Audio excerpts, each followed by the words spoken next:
Okay, let's run. Bác lên kia.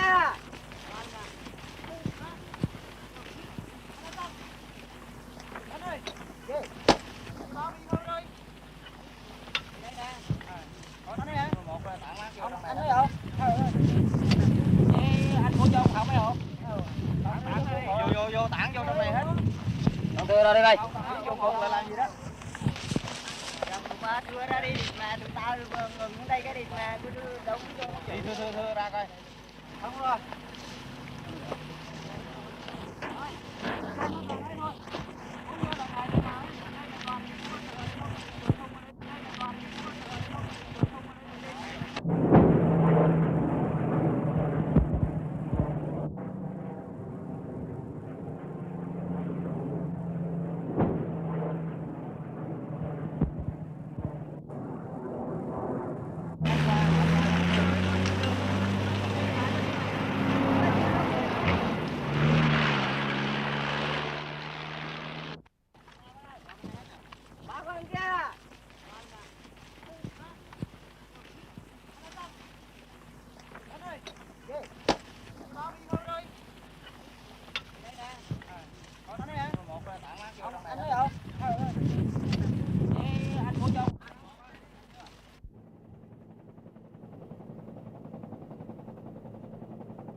The 1st Airborne Brigade had been moving well for the past couple of days.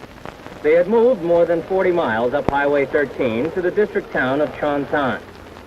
Only 15 miles from their objective, the besieged provincial capital at An Loc. Communist troops had moved in and around them. They had even managed to blow up the road south of Chontan. These men were weary. Their base camp had been heavily shelled, and they had been attacked on the ground for most of the night. The enemy was around in force, and they were close. The targets for the artillery fire were less than 500 yards away. But tired or not, their objective was still 15 miles north. So despite heavy enemy presence in the area, their commanders decided to move up the road. They didn't get very far. The column had barely advanced 500 yards when the North Vietnamese, who were hidden in the dense undergrowth, opened up with automatic weapons. The tanks and armored personnel carriers laid down a withering line of fire, but the North Vietnamese were well dug in. They were well armed, too. A B-40 rocket-propelled grenade hit one of the lead South Vietnamese tanks. The crew inside never had a chance. The column was thoroughly pinned down. Ground controllers called in airstrikes.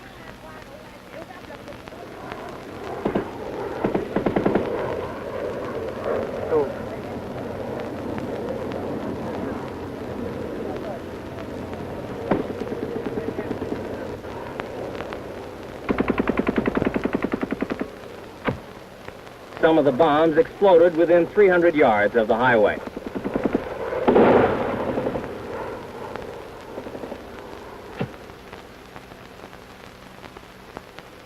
The South Vietnamese took what commanders called moderate casualties, at least 15 dead and more than 25 wounded. The troops were never able to get far enough into the brush to find any enemy dead. Because of the heavy fire, it was too dangerous to go in. Almost 100 rounds hit An Loc in the 18 hours we were there. One hit killed 7 South Vietnamese soldiers. The official communique described the day's casualties as light. No one even pays attention to the sound of battle. It goes on all day. Bombs, rockets, cannon fire, shells.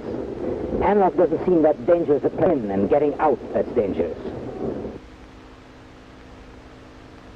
We fly off-low, right over the canopy of a rubber plantation, a favorite hideout for the The South Vietnamese have put 20,000 men into the battle for An Loc.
They're stopped and checked on the road by South Vietnamese patrols when they're coming south, in case they're disguised Viet Cong or North Vietnamese smuggling weapons into the Saigon area. But they usually have few possessions and tell stories of the war mounting to an unbearable level, forcing them to leave their homes.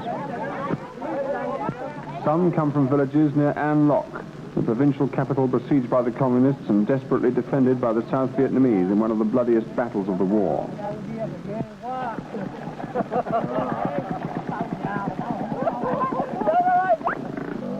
Some refugees say they've been on the road for 3 or 4 days.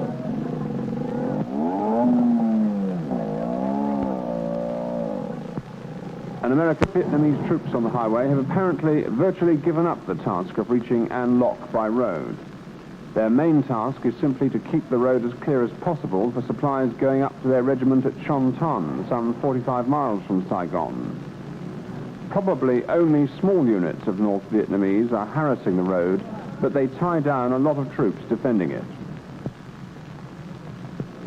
One big problem is that substantial units of South Vietnamese have now had to be moved well to the west of this area to counter the new threat towards Saigon coming on the new front in the Tay Ninh area. The South Vietnamese are not pulling back in face of the enemy, but they do seem to be in danger of being outmaneuvered.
Kon Tum has ceased to function as a city.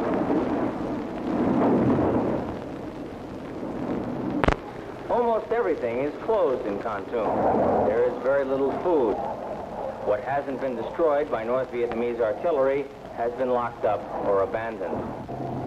Most of the people want to leave the city before the main attack comes, but there's no easy way out. The only road leading out of Kon Tum is controlled by the North Vietnamese. They also control the airfield. There are still thousands of civilians inside the city. They must wait for government helicopters, which never seem to come. When the evacuation helicopters do come, there is a great crush to get aboard.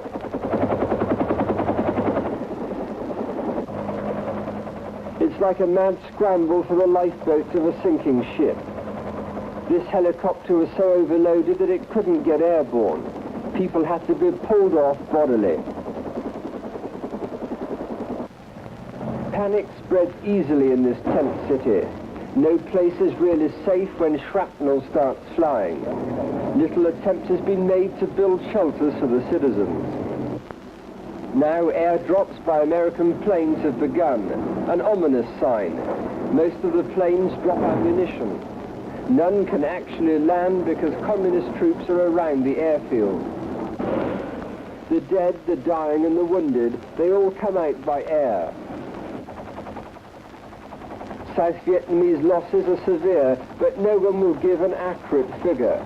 It might be politically damaging for Saigon. Perhaps 1,000 North Vietnamese troops have already died around this city. The Chinooks fly a shuttle service to bring in supplies and take out people. Each one's airborne 10 hours a day. The South Vietnamese push along Highway 13 to relieve An Loc has completely bogged down. These tanks and the troops with them have been here for almost 2 weeks. American advisors keep trying to persuade the South Vietnamese to push up the highway from this point 10 miles south of An Loc. The South Vietnamese are reluctant to move.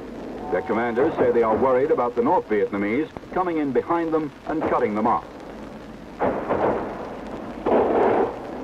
The job of trying to clear out the North Vietnamese is left up to airstrikes and artillery. There are about 2 enemy battalions in the area.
cô hả?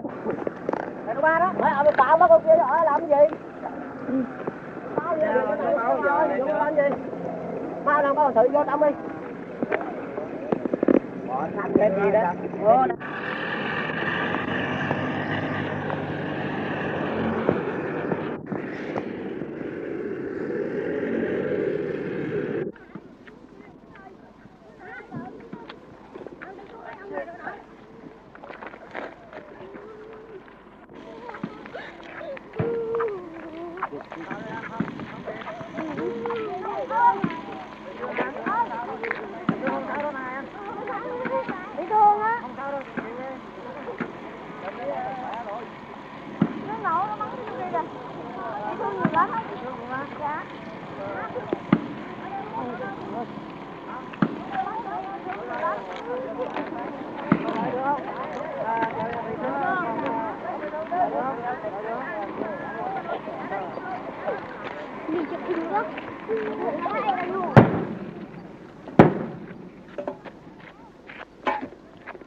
Người ta nói cho người bị thương luôn, Mỹ Đông đi có nói cho bà đừng bị thương đi cho nên đúng rồi.